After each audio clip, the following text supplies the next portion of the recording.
ధూళినైన నన్ను దూతగా నిలిపావు, ఎన్నికలేని నన్ను ఏలికగా చేశావు. ధూళినైన నన్ను దూతగా నిలిపావు, ఎన్నికలేని నన్ను ఏలికగా చేశావు. భూమి విరిగి ఫలమిచ్చెను, మేఘమిరిగి వర్షమొచ్చెను, రొట్టె విరిగి వృద్ధి చెందెను, నన్ను విరిచి వాడుకోమయ్యా.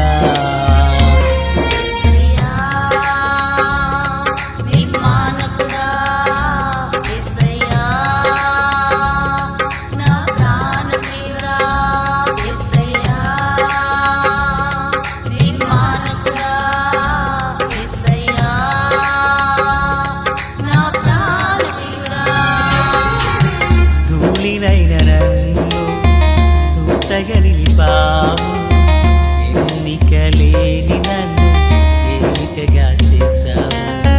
ధూళినైన నన్ను దూతగా నిలిపావు, ఎన్నికలేని నన్ను ఏలికగా చేశావు. మన ప్రభు అయినటువంటి యేసుక్రీస్తు వారి పరిశుద్ధమైన నామములో తండ్రి అయిన దేవాది దేవునికి నిత్యము స్తుతియు స్తోత్రములు, మహిమయు ఘనతయు ప్రభావములు యుగయుగములు ప్రభువునకే చెల్లునుగాక. ఆత్మీయులరా, బాగున్నారు కదా? దేవుని మహాకృపను బట్టి మరొక పర్యాయం మనం ఇలాగున కలిసి దేవుని వేదవాక్యమును ధ్యానించే కృపాభాగ్యం మహాదేవుడు మనకు అనుగ్రహించున్నారు. దయగలిగిన ఆయన ఆత్మచేత సమభూమి గల దేశమున ప్రభు మనలందరినీ నడిపించునుగాక. ఆమె. నేటి దినాన వాక్య ధ్యానం కొరకైన భాగం ద్వితీయోపదేశకాండం 30వ అధ్యాయం 1 నుండి ప్రియులారా దగ్గరగా మనము 5వ వచనం వరకున్న భాగాన్ని మనం ధ్యానం చేయబోచున్నాం. దీని కొరకైనటువంటి మూలవాక్యంగా 3వ వచనం, నీ దేవుడైన యెహోవా చెరలోని మిమ్మును తిరిగి రప్పించును, ఆయన మిమ్మును కరుణించి నీ దేవుడైన యెహోవా ఏ ప్రజలలోనికి మిమ్మును చెదరగొట్టెను వారిలో నుండి తాను మిమ్మును సమకూర్చి రప్పించును. ప్రార్థన. తండ్రి దేవా స్తోత్రాలు. చదవబడిన వాక్యం మీది వినుచున్న వారు మీ దాసుడనైన నన్ను పూర్ణంగా మరుగు చేసి దైవస్వరమును వినిపింపచేయండి. మీరాకడ కొరకు రాజ్యం కొరకు సిద్ధం చేయండి. యేసయ్య మహోన్నతమైన నామములోనికి ప్రార్థించిన మనవులన్నీ పొందియున్నామని నమ్ముచున్నాము మా పరమ తండ్రి. ఆమెన్. ప్రియులారా, బాగున్నారు కదూ? ఈ చదవబడిన వాక్య భాగాన సమకూర్పు అనే పదాన్ని మనము వినియున్నాం. ఈ 5 వచనాల్లో దగ్గరగా 2 సార్లు ఈ పదాన్ని దేవుడు తన సేవకుడైన మోషే ద్వారా ప్రస్తావించడం జరిగింది. సమకూర్పు.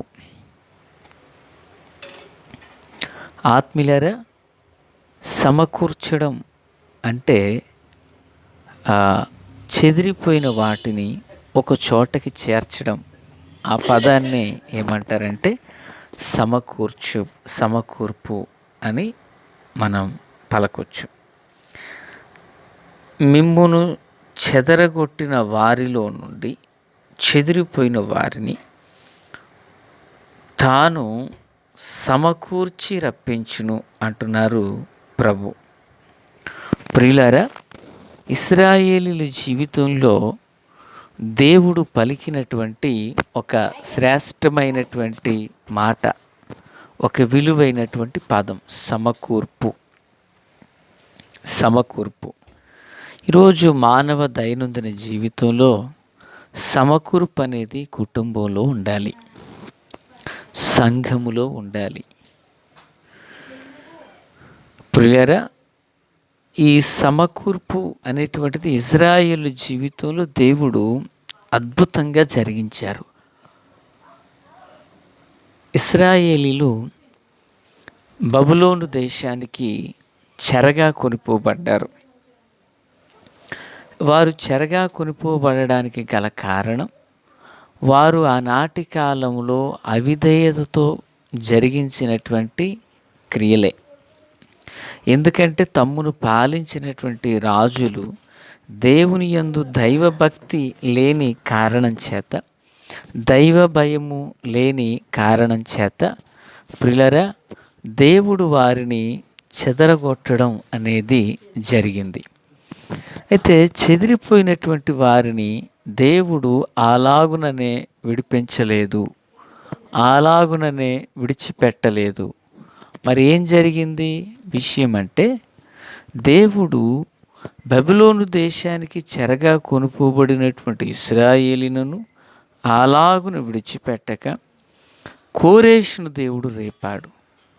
కోరేషును దేవుడు రేపి అద్భుతంగా చెదిరిపోయినటువంటి బబులోనులో దాసులుగా ఉన్న వారిని ఎజ్రా, నెహెమ్యా, జెరుబ్బాబేలు వంటి శ్రేష్టమైనటువంటి నాయకత్వంలో తిరిగి మరలా యోదయా దేశానికి నడిపించి మహిమ కలిగినటువంటి మందిరాన్ని వారి ద్వారా నిర్మాణాన్ని దేవుడు జరిగించారు. ఆత్మీయులారా, వింటున్నారు కదా ఈ మాటలు. చెదిరిపోయింది ఇశ్రాయేలీలు, చెదరగొట్టబడింది ఇశ్రాయేలీలు, తిరిగి సమకూర్చింది జీవము కలిగిన దేవుడు. ఆమేన్. సమకూర్చాడు దేవుడు. వినాలి, ఏ ఆలయము పట్టణ ప్రాకారాలు కాల్చబడి పడగొట్టబడి పాడు చేయబడ్డాయో అదే మందిరం చెదరగొట్టబడినటువంటి ప్రజల ద్వారా దేవుడు తిరిగి కట్టించారు. ఇది పాత నిబంధన సాక్ష్యం. ఇక క్రొత్త నిబంధన సాక్ష్యానికి వచ్చేసరికి, క్రొత్త నిబంధనలో కూడా అపోస్తులుల కార్యగ్రంథంలో సంఘం ప్రారంభించబడిన దశను మనం చూడవచ్చు. ఈ ప్రారంభించబడినటువంటి ఈ సంఘము దేవుని పిల్లరా, క్రీస్తునందు నాకు అత్యంత సన్నిహితులారా, 8వ అధ్యాయాన్ని మనం చూచినప్పుడు చెదరి ఉన్న సంఘము మరలా తిరిగి నూతనమైన బలాన్ని పొందినట్లుగా చూస్తున్నాం. 12వ అధ్యాయం 5వ వచనానికి వచ్చేసరికి చెదిరిపోయినటువంటి ఆ సంఘము తిరిగి నూతనమైన బలాన్ని పొందినట్లుగా మనం లేఖనాలు చూస్తున్నాం. సంఘం అత్యాశక్తితో ప్రార్థన చేయుచున్నప్పుడు పేతురుకు విడుదల కలిగింది. పేతురుకు అద్భుతమైనటువంటి విడుదల కలిగింది. ఆత్మీయులారా, క్రీస్తునందు నాకు అత్యంత సన్నిహితులారా, చెదిరిపోయిన ఆ సంఘము మరలా సమకూడి ప్రార్థన చేయడం చూస్తున్నాం. అంటే ఒకసారి గమనించండి, చెదిరిపోయినటువంటి యోధ తిరిగి కట్టబడింది, చేర్చబడి అద్భుతంగా వారు మందిరాన్ని కట్టారు. చెదిరిపోయిన సంఘము చేర్చబడి మరలా ప్రార్థన చేసి పరలోకాన్ని భూలోకాన్ని అద్భుతంగా వారు ఐక్యపరిచి పేతురుకు విడుదల కలిగేటట్లుగా వారు వేడుకున్నారు. అంటే పాత నిబంధనలో చెదిరి ఉన్నటువంటి యోధాను, క్రొత్త నిబంధనలో చెదిరి ఉన్న సంఘాన్ని ప్రభువు ఎలాగునైతే సమకూర్చాడో, ఈ మాటలు వినుచున్నటువంటి ఆత్మీయులారా, మన జీవితంలో కూడా దేవుడు గొప్ప కార్యం చేస్తాడు. ఆనాడు చెదరి ఉన్న సంఘాన్ని దేవుడు అద్భుతంగా తిరిగి సమకూర్చాడు కదా. ఆ చెదిరిపోయిన సంఘానికి దేవుడు దైవికమైన శక్తినిచ్చారు కదా. చెదిరి ఉన్నటువంటి సంఘ ప్రార్థనను ప్రభువు ఆలకించి, ప్రభు అద్భుత రీతిలో వారి ప్రార్థనను అంగీకరించి బంధించబడిన పేతురును దేవుడు విడిపించారు కదా. ఆలోచించండి, మనుష్య జీవితంలో పరిస్థితులు ఎల్లప్పుడూ ఒకే విధానంలో ఉండు. పడిన గోడ తిరిగి ఒకరోజు కట్టబడుతుంది. చేదైన జీవితం ఒకరోజు మాధుర్యంగా మార్చబడుతుంది. దేవునికి మహిమ కలుగునుగాక. ఆత్మీయులారా, క్రీస్తునందు నాకు అత్యంత సన్నిహితులారా, ఓటమి చూచిన జీవితం వాటమిలోనే ముగింపు కాదు, మరలా మహిమగల దేవుని కృపతో నింపబడి విజయోత్సవంతో ఊరేగించబడే భాగ్యం కూడా దేవుడు దయచేస్తారు. ఈ మాటలు వినిచిన ఆత్మీయులారా, మన దేవుడు సమకూర్చే దేవుడు. ఆనాడు ప్రవక్తల ద్వారా ప్రభువు మాట్లాడారు. యూదాను గూర్చి ప్రభువు మాట్లాడారు. నేను వారిని సమకూరుస్తానని చెప్పారు. ఆనాడు తన ప్రవక్తలను నిలవబెట్టించి మాట్లాడిన మహాదేవుడు ఈనాడు వాక్యరూపిగా మనతో మాట్లాడుతున్నాడు. భయపడకము, నేను నీకు తోడై ఉన్నాను. తూర్పు నుండి నీ సంతానమును తెప్పించెదను, పడమటి నుండి నిన్ను సమకూర్చి రప్పించెదనని యెషయా ప్రవచన గ్రంథం 43:5 మాట్లాడుచున్నారు. మిక్కిలి ప్రియులారా, ఏ విషయాలు చెదిరిన అనుభవంలో చెల్లా చెదిరైపోయిన పరిస్థితుల మధ్యలో మనం ఉన్నామేమో. ఒకవేళ ఆర్థిక స్థితి, ఆధ్యాత్మిక స్థితి, కుటుంబ పరిస్థితులు, చెదరగొట్టబడిన స్థితి మనకు ముగింపు కాదు సుమి.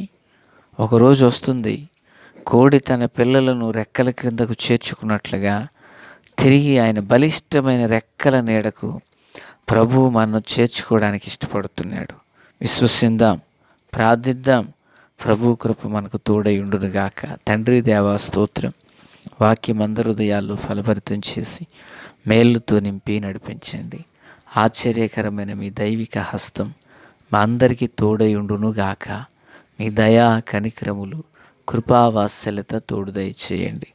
శక్తి చేత బలము చేత కానిది మీ ఆత్మ మూలమునను జరిగించండి. ఈ మాటలందరి హృదయాల్లో ఫలభరితం చేయండి.